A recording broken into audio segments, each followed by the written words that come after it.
Vous le savez, invité, merci qu'il ait accepté cette invitation une nouvelle fois. On l'avait entendu fin juin pour la préparation. On le prend à la fin du premier tiers. Jean-Robert Cazot, président du Stade Montois, avec Antoine Serre.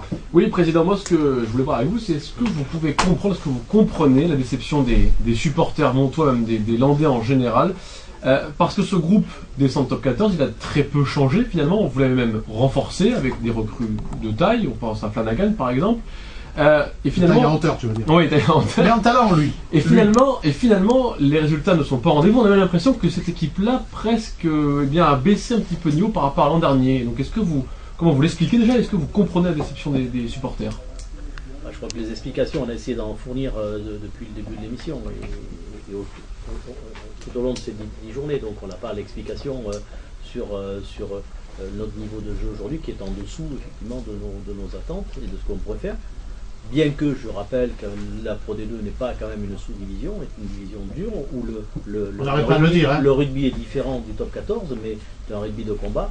Peut-être qu'il nous manque ce petit supplément d'âme où, effectivement, quand on a bataillé en top 14 l'an dernier, on se battait contre des équipes de toute façon plus fortes que nous à chaque fois et on avait à gravir une montagne. Et les mecs, ils s'y filaient encore plus. Peut-être qu'aujourd'hui, on se met naturellement peut-être un peu plus au niveau en dessous et qu'on en manque effectivement de cette mise en danger qui fait qu'on va encore plus au combat que l'on y va normalement. Donc ça, c'est un phénomène. Et je tire l'élastique, tout le monde ne fait pas la maille. Tout le monde ne fait pas la maille. Tout le monde ne joue pas au même niveau. Je ne sais pas. Dans le groupe, tout le monde ne joue pas au même niveau. Attendez, moi je préfère regarder le collectif. J'ai pas de. Ouais, mais le collectif est fait d'individualité, comme disait l'autre. Oui, mais tout à fait. Mais aujourd'hui, c'est un groupe et il faut rester avec ce groupe uni, d'ailleurs, qui est assez homogène et qui est là, par contre, le reflet de notre volonté au départ d'avoir ce groupe homogène. Donc ça pour répondre à la première partie de question. À la deuxième, sur l'insatisfaction des supporters, j'aimerais qu'à Mont-de-Marsan, nous ayons aussi des supporters qui supportent leur équipe dans les bons et les moins bons moments. Enfin, les bons, ça fait un petit bout de temps qu'ils sont là. Les mauvais sont là depuis un petit moment. Oui, quand même, pour les comprendre. Attendez. Quand même, l'an dernier, il y a 2 ans, on a fait une montée en top 14, on a fait une année en top 14. Cette année, ok, on n'a peut-être pas démarré avec les bons résultats, les bons ingrédients, mais enfin, on est tous ensemble, donc il faut aussi se sentir solidaire. Moi, je vois au travers des matchs que je fais et tous les déplacements que je fais, des supporters qui ne lâchent pas leur équipe. Enfin, j'aimerais à Mont-de-Marsan aussi que tous on soit dans le même dans la même dynamique. Vous indiquiez du curseur et vous aviez raison. Veuchère pour Bourg-en-Bresse, Bourgoin-Jallieu. Mais moi je veux dire un truc. On en a la parole à Jean-Maurice Castex dans un instant. Titre de comparaison. L'année dernière en top 14, vous jouez l'USAP devant 4904 personnes. En top 14 ici. À Bourgoin-Jallieu, à Oyonnax, pardon, il y a 15 jours, 11 000 spectateurs. Ça veut dire que le club, le groupe, le rugby attire plus ici. Il y avait 3300 spectateurs lors du dernier match face à Béziers. Il y a une problématique relationnelle ou comment vous expliquez, comment vous analysez cette situation? L'explication déjà pour Béziers, peut-être que le créneau horaire qui avait été donné par la Ligue était peut-être pas le meilleur, le temps d'abord, et puis il faut savoir qu'il y avait quand même l'équipe de France qui jouait derrière. Le temps à Oyo, il est pas bon. J'ai regardé, je ne sais pas si vous êtes amusé à regarder, mais moi j'ai regardé toutes les affluences de tous les matchs de Pro D2 de samedi dernier, elles sont toutes en baisse très fortement par rapport aux autres, donc ça veut dire qu'il y a quand même eu ce phénomène. Mais vous appelez au réveil des supporters, Jean-Robert? Non, j'appelle pas au réveil, j'appelle. Est-ce qu'ils sont insatisfaits? Oui, ils peuvent l'être, mais j'appelle au soutien des supporters pour leur équipe. C'est ça que j'attends. C'est que le supporter, il est comme nous, il ne faut pas qu'on baisse les bras, il ne faut pas qu'on lâche. Il doit aider son équipe parce qu'ils en ont besoin. Enfin, il aide 5 victoires en 1 an et demi quasiment. C'est compliqué dans ces moments-là après de continuer toujours à venir au stade avec la même envie. 5 victoires en 1 an et demi, c'est vrai qu'on peut comprendre à leur place que c'est pas facile quand même. Ouais, bah, il y a même des fidèles qui tremblent. Hein. Attendez, la victoire n'est pas la seule raison d'être. Quand on parle de l'an dernier, on a vu de belles affiches, on a vu de beaux matchs, on a vu de beaux combats, on a perdu des matchs des fois avec des circonstances de match totalement anormales, on aurait pu gagner d'autres matchs, on le sait, on l'a vu. Donc je ne pense pas que l'on soit frustré en tant que public ou en tant que dirigeant de la saison passée. Voilà. On va faire un tour. Jean-Mon, réaction de ton Aventin d'Aqua, avec la distance qui donne la sérénité. Moi, frustré de la montée, je ne sais pas, la conclusion que je tirerais presque, c'est que Mont-de-Marsan, comme certaines équipes, n'aurait pas dû monter, ou dû rester en Pro D2 pour rester à ce niveau. Vous ne croyez pas? Ah ben, absolument pas. Alors je m'oppose totalement à cette vision-là. Attendez, mais non, mais attendez, quand on se gagne le droit de jouer à un niveau supérieur, et que l'on est capable d'en mettre les ingrédients, notamment économiques, pour faire fonctionner un groupe et montrer un visage du rugby qui a été celui de Mont-de-Marsan tout au long de la saison, et moi je les ai quand même accompagnés à tous les matchs, je peux garantir qu'on a été respecté. Donc j'ai aucun regret ni honte à dire que Mont-de-Marsan n'a mérité pas sa place en cette plateforme. Là, je m'oppose à cette vision-là. Sauf que vous venez de dire que vous êtes donné effectivement les moyens économiques d'y arriver, vous avez changé d'entraîneur, tout le monde dit que les entraînements sont très bons, mais effectivement qu'il y ait l'économique a peut-être bien marché, mais le sportif a été loin de s'améliorer. Même si les joueurs sont allés lutter contre des équipes qui sont supposées supérieures, qui étaient supérieures, et qu'on se bonifie théoriquement à être opposé à des meilleures équipes. Je ne suis pas sûr que le sportif soit moins bon cette année qu'il ne l'était il y a 2 ans. Je l'ai encore une fois regardé la position du Stade Montois il y a 2 ans. On était au milieu du tableau, pareil, et le réveil s'est fait un peu plus tard. Et souvent c'est le cas. Voilà, on a réussi à rattraper le bon wagon à la fin. Donc, bon, attendez, je ne voudrais pas quand même que l'on jette comme ça le travail qui est fait aujourd'hui. Tout est perfectible et tout le monde fait des erreurs. Quelle est votre principale erreur? Celle d'avoir laissé partir Dalmazo? Je ne suis pas laissé partir Dalmazo. Dalmazo, il a voulu partir, il est parti. Parce que vous n'étiez pas d'accord sur les objectifs et les moyens. Pas du tout. Mais si. Dalmazo, il a passé 6 ans à Mont-de-Marsan. À un moment donné, il avait envie d'autre chose, il avait envie de breaker, il avait d'autres soucis. Et Marc a fait un choix. Je l'ai respecté. Dieu sait si on a bataillé d'ailleurs à plusieurs reprises pour prolonger. Bon voilà, après il a fait son choix et moi je respecte toujours les choix. Alors quel est le regret que vous assumez, ou quel est le regret que vous pointez par rapport à vos décisions sur les 3 dernières années, ou sur la dernière année? Il y a quelque chose que vous regrettez de ne pas avoir fait, ou un choix que vous regrettez aujourd'hui? Non, je ne regrette rien. Je regrette rien. Salut Gilles Piaf. Non, mais attendez, je regrette rien. Je me dis que effectivement, on doit toujours travailler pour progresser. Et bien, on va continuer à travailler pour progresser. Et si on n'est pas là où on veut être aujourd'hui, eh bien, on va faire les efforts pour y être demain. Voilà, alors, on va rentrer dans le technico-tactique. Vous êtes d'accord? Bon, la mêlée. Je suis compétent, je ne sais pas. La mêlée, ça va vous êtes président, vous devez être compétent. Ah, ça, c'est pas pareil. Ça, si. Il y a tellement de gens compétents autour du rugby que si, vous êtes président. Des entraîneurs. Ou alors vous vous entourez de compétences. Des entraîneurs, je vois ça toute la Vous vous toute entourez la de compétences. Je m'entoure de Puisque compétences. vous êtes compétent comme chef d'entreprise, vous prenez, si vous n'avez pas la compétence sur un secteur particulier, les compétences ad hoc et idoines qui vous permettent d'être compétent in fine. Exactement. C'est comme ça que vous gérez. Oui ou non? Oui, parce bon. que si Alors, la mêlée va beaucoup mieux. Ça, c'est un secteur de jeu qui est acquis depuis des années au Stade Montois. Par contre, dans l'alignement, ça pêche, on l'a vu, conteste notamment face à Béziers. Dans le jeu au sol, même les avants le disent, on subit sur les rucks, notamment sur les déblayages. Bon, et Scott Murray, qui est 90 sélections avec l'Écosse, on le sait, qui est devenu entraîneur un peu par défaut l'année dernière, donc vous ne regrettez pas d'antenne non plus, dit que, en fait, le problème, c'est qu'il faudrait mettre plus d'intensité, mais qu'on n'y arrive pas, et donc constat d'échec. Scott Murray dit ça. Il nous dit ça samedi soir. Sans mec, hein. Parole-le. Mais il faut bien Crachez le tous des raisons à pas être là, à pas faire ce que l'on veut. Oui, certainement que si on combattait un petit peu plus, qu'il y en avait encore plus d'agressivité, on dominerait un petit peu plus dans ces phases de combat que sont les rucks. Mais pourtant ça bosse, et on n'y arrive pas. C'est vrai, tout le monde le dit. Ça bosse sérieux à l'entraînement, le projet de jeu est... Vous avez vu les matchs, l'adhésion des joueurs. Vous avez vu les matchs, vous avez vu le match de samedi, les conditions climatiques étaient quand même pas très agréables pour jouer au rugby. Donc ça nivelle forcément les valeurs et le jeu, parce qu'il y a beaucoup de fautes de main.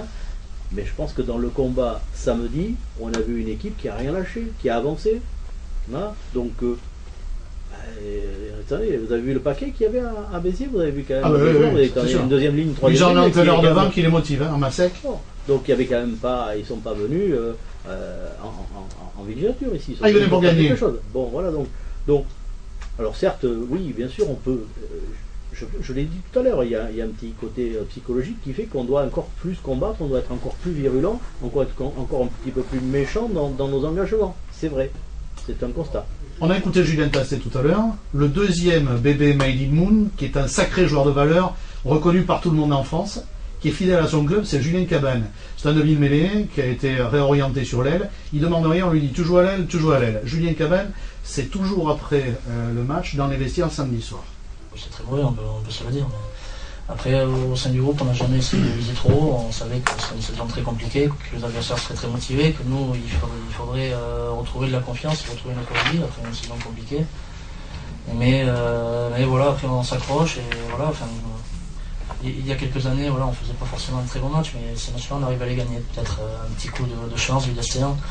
On gagnait des matchs. Voilà. C'est la différence des très bonnes équipes et des équipes moyennes. Et aujourd'hui, voilà, on est une équipe moyenne et on va tout faire pour essayer de passer dans la catégorie au-dessus. Julien, là, quand vous rentrez au vestiaire ce soir, à la fin du deuxième bloc, c'est quoi l'ambiance générale? C'est très morose, c'est pas beau à voir. Mais c'est normal, on est tous très compétiteurs, on est ambitieux quand même. Et voilà, enchaîner des mauvais résultats comme ça, qui plus est à la maison, ça peut vraiment pas nous convenir. Donc c'est la deuxième contre-performance à domicile. On n'a pas perdu ce soir, mais on ne va pas se le cacher. Bien sûr, c'est la maison, on ne gagne pas, c'est toujours un échec. Il va falloir surtout être bien dans nos têtes avant de vouloir commencer à peut-être essayer de mettre du jeu en place ou quoi que ce soit, parce que là, bon, c'est pas qu'un manque de chance, c'est aussi un manque de maîtrise de notre part. Voilà, c'est comme ça, on n'a jamais su décoller. Et après, c'est vraiment un constat d'impuissance. On est une équipe moyenne et on va tout faire pour essayer de passer dans la catégorie au-dessus. Julien Cabane, Made in Moon, rugbyman, avec de l'honneur, du panache, de l'intégrité. Et ça vous énerve pas de voir un gamin de cette qualité, qui est un pur produit montois, jouer à l'aile et être un des meilleurs plaqueurs du stade alors qu'il devrait voler sur les ailes et marquer? C'est contre nature. Hein. Il est pétri de talent, celui-là, comme tous les camarades. Oui, mais il a montré depuis les années qu'il est à Mont-de-Marsan, qu'il a du peps, qu'il a des valeurs, mais c'est un gros défenseur aussi. Et ça, c'est une vraie qualité aussi. Ah, il plaque. Hein. Ah, ben oui, mais ça fait 3 ans qu'il plaque. Oui, mais c'est bien. Il va finir 3e ligne. Hein. Je pense qu'on a peut-être un peu plus d'envie de voir arriver des ballons à l'aile, et je pense qu'on verra des ballons à l'aile. Les conditions, encore une fois, samedi, c'était pas facile d'amener les ballons à l'aile. Mais on ne parle pas que du match de samedi. Non, mais vous parlez de celui de samedi, puisque vous l'interviewez après celui de samedi. Donc, je ne pouvais pas l'interviewer, après le prochain, il n'est pas arrivé encore. Donc samedi, il fallait plaquer. Les envolés, il n'a pas joué. Donc, chaque fois qu'il joue, il plaque.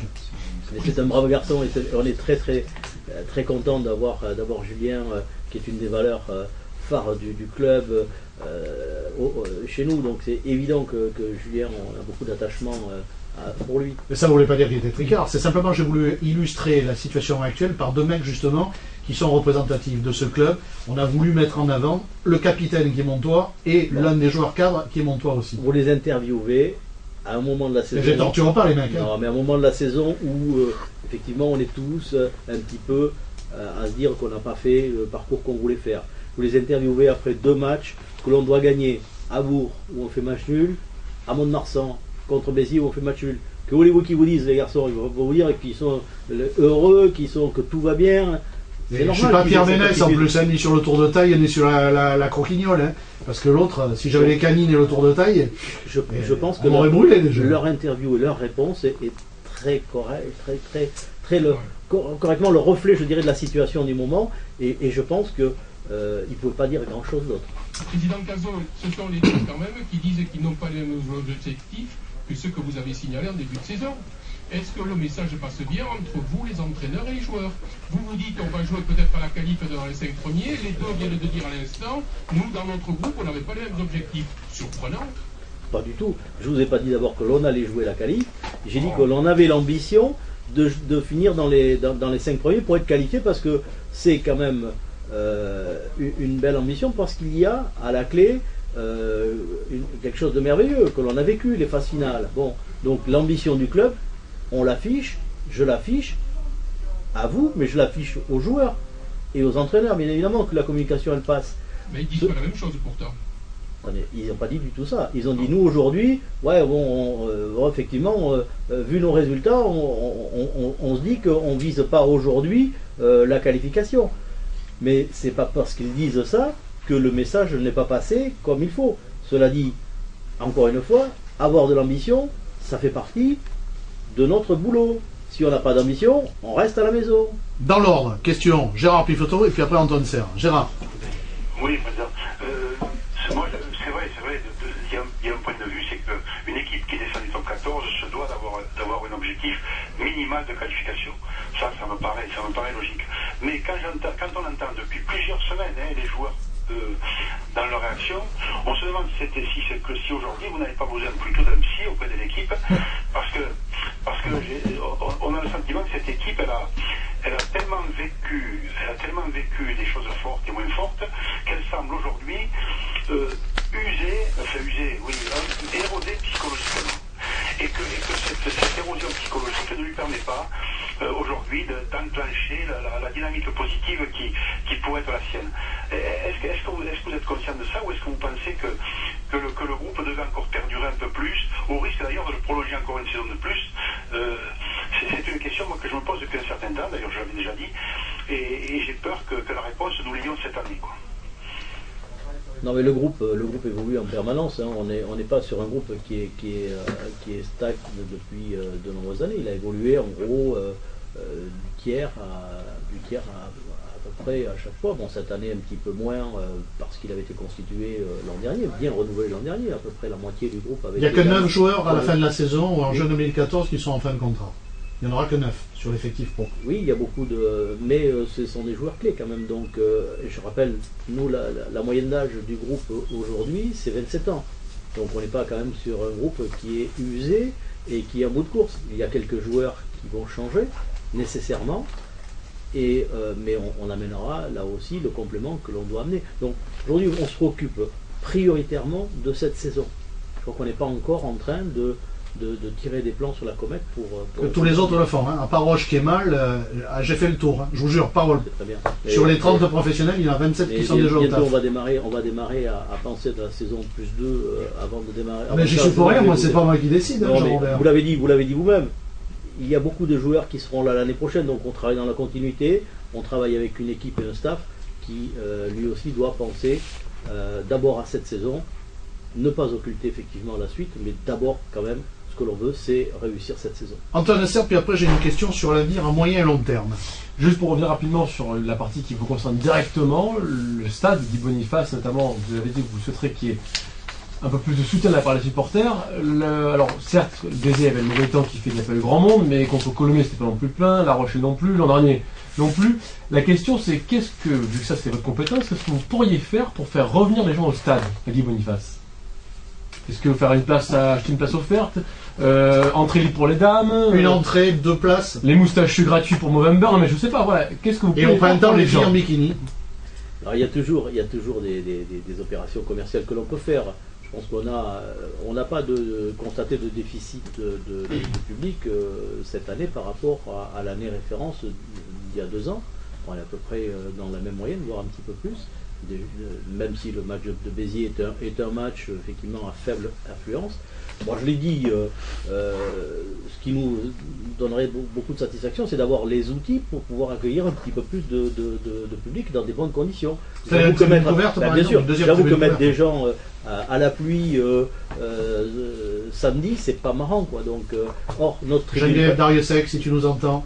Et tout le monde. Des tribunes. On va y arriver, mais voilà, ça c'est un vrai challenge que l'on a besoin de relever tous. C'est effectivement continuer à développer nos outils pour que l'on puisse donner un minimum du confort à nos supporters. Je vais vous énerver sur la fin, parce que là je vous ai juste agacé. Vous allez croire que je suis malade. L'avenir à moyen et long terme, Dax, Mont-de-Marsan, Pro D2, c'est compliqué. Dax ces dernières années, Mont-de-Marsan monte, redescend. L'avenir, c'est un club unique à terme. Pour faire perdurer le rugby de très haut niveau, ici dans les Landes, les pépinières, c'est d'être réaliste. Là, je sais que je vais me faire flinguer, il y a des snipers qui se préparent.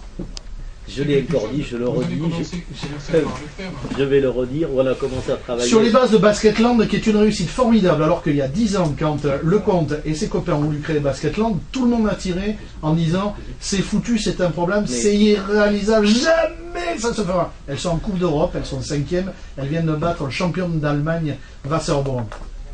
Mais écoutez, commercialement à le faire, Président. pardon. Vous avez même commercialement cherché à commencer à le faire. Oui, bilan d'entreprise. On a commencé, et c'est un travail que l'on a défini comme étant un travail à long terme. Et je le dis, je l'ai redit, il n'y aura pas de solution d'un club unique sans une solution économique. Or, ben oui, bien sûr. Donc la solution économique, elle ne viendra pas de nos collectivités aujourd'hui que l'on sait qui font le maximum. Elles font déjà le maximum, au moins pour les collectivités locales que sont les villes de Dax ou les villes de Mont-de-Marsan. Elles font déjà beaucoup de choses pour leur club et elles continueront à le soutenir. Aujourd'hui, si on n'a pas la capacité, nous, d'attirer des entreprises majeures, et c'est le but du club Rugby Land Entreprise, si on n'a pas ces capacités-là, on ne fera pas un club unique avec deux clubs comme Mont-de-Marsan et Dax. D'abord, ça servira à quoi si c'est pas pour faire quelque chose qui fonctionne et au plus haut niveau? Tout le monde est d'accord là-dessus. Henri Emmanueli, il avait proposé, il avait suggéré. Ben, j'ai dit à M. Emmanueli, M. Emmanueli, il est clairvoyant quelquefois. Hein. Ou les conseils généraux que l'on a régulièrement, aujourd'hui, a-t-il les moyens, lui, a-t-il le département, a-t-il les moyens de subventionner à la hauteur qu'il faudrait un club unique dans les Landes? Moi, si cette question elle est mise sur la table et qu'elle a une réponse positive et concrète, et nous on sait à peu près les sommes qu'il faudrait y consacrer. Oui, parce que les deux budgets ne font pas un budget. On est d'accord là-dessus. On ne fait pas si 4 et 4 qui font 8. Si on est capable d'avoir ce discours-là, moi je suis prêt et je suis prêt à me mettre autour d'une table. Mais aujourd'hui, ce n'est pas le cas. Mais vous avez conscience, Président, entre guillemets, pas de l'urgence, mais en tout cas de l'importance d'en parler vraiment dès maintenant, parce que on le voit avec ce qui se passe, patron ici, au Pays Basque, entre Biarritz et Bayonne. Il ne faut pas attendre que les deux clubs soient tout près de se retrouver en Fédéral 1 pour commencer à en parler. Est-ce que vous en avez conscience de ça, qu'il faut vraiment le préparer y penser? Bayonne attend que Biarritz descende pour faire la 4e tribune couverte. Vous savez, à chaque jour suffit sa peine, et je vous garantis que l'on se bat toute l'année avec une équipe, avec autour de moi des gens qui donnent beaucoup de leur temps, avec, je pense, pas mal de réussite. On se bat pour que économiquement le club de Mont-de-Marsan ait les moyens d'exister dans la division professionnelle. Je le rappelle, c'est quand même l'ambition que l'on a donnée, que l'on reste dans les 30 clubs professionnels, et aujourd'hui Mont-de-Marsan n'est pas en danger sur le plan économique. Certes. Par rapport à ça. Donc Certes. travaillons déjà sur ça. Si un jour l'équation ne nous permet plus d'avancer et qu'il y a bien meilleure affaire à deux qu'à un, que Dax ou Mont-de-Marsan, on l'envisagera. Aujourd'hui, je ne suis pas là, moi, en tant que président du Stade Montois, pour sortir du rail qui est le mien, c'est-à-dire faire grandir le club de Mont-de-Marsan avec le maximum d'énergie que l'on est en train que l'on doit y mettre. Ouais, mon travail, c'est cela, je fais avancer. La remarque d'Antoine, qui à mon sens était extrêmement pertinente, c'est que l'avenir se prépare aujourd'hui. En tout cas, merci aujourd'hui d'avoir été avec nous. Croyez-vous que l'on fasse quoi si ce n'est travailler pour l'avenir tous les jours? Et l'avenir, d'abord, pour moi, c'est l'avenir du Stade Montois. On vous accorde cette caution et ce crédit. Merci Jean-Robert Cazot. Merci à vous. D'avoir été avec nous. À bientôt. Pas de problème. Micro ouvert. Merci. Thomas Riba, merci d'avoir